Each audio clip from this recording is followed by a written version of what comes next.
Hello and welcome back. I'm Steph, and today we are going to make some of the most delicious vanilla cupcakes that you've ever had, guaranteed. Plus, they're vegan. Don't think we need any more introduction than that, so let's just jump right into it. Okay, so we're starting with the obvious. I have some cupcake tins here, and I'm just adding the paper liners. And you're also going to want to preheat your oven to 350 degrees Fahrenheit. I like to use a stand mixer with the paddle attachment for this recipe, but a handheld mixer works too, or you can just mix this by hand. And I am just going to add 3/4 cup of vegan butter here. It's been sitting out for about an hour, so it's nice and soft. And then I will add in 2 cups of vegan sugar.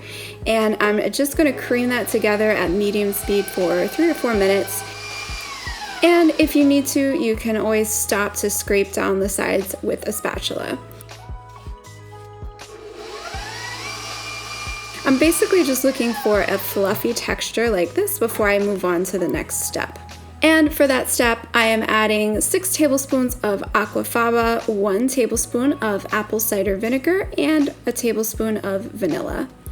And I will just mix that again until it's all well combined.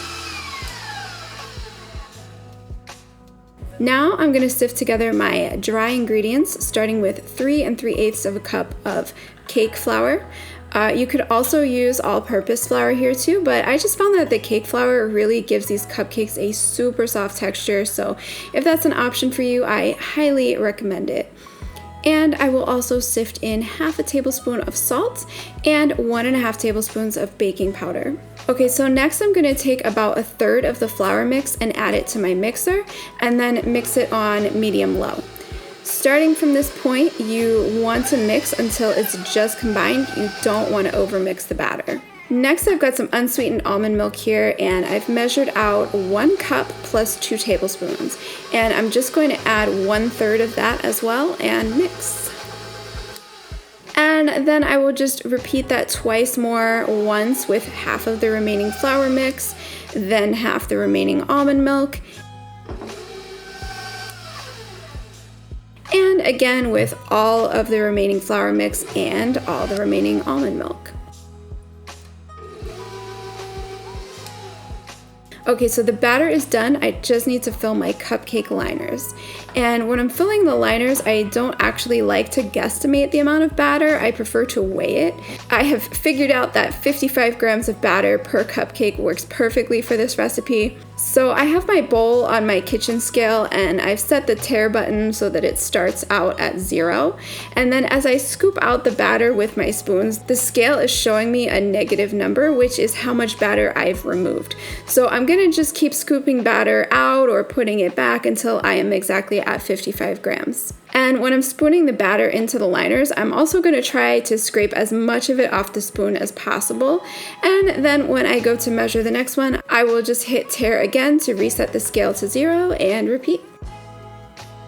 Alright, so now my tray is just going to bake at 350 for about 21 to 23 minutes. When they're done, you should be able to press on a cupcake lightly and it should spring back. So after they've cooled in the pan long enough to be handled, then I'm just going to let them cool completely on a cooling rack here. You want to be patient with the cooling, because if you try to frost the cupcakes while they're still warm, your frosting will melt.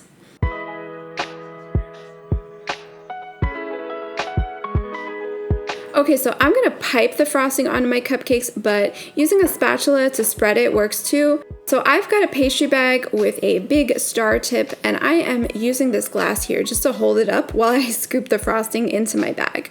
There are clips that you can use to tie up the tops of these bags, but I am just using a rubber band.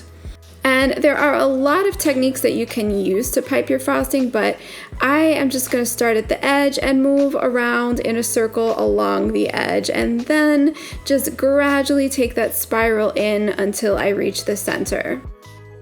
Now I'm just going to top them off with some vegan sprinkles. You want to make sure they're vegan because there are a lot of sprinkles that have non-vegan ingredients for the color. These vegan sprinkles are 365 brand from Whole Food, and they're not too expensive if you want to try them.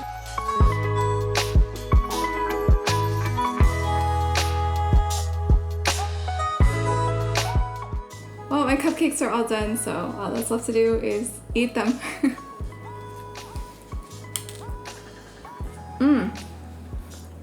Oh, wow, that cake is so tender. Every time I make it, I forget how good it was. Well, that's all for this one. Thank you so much for keeping me company while I bake these cupcakes, and I'll see you in the next one.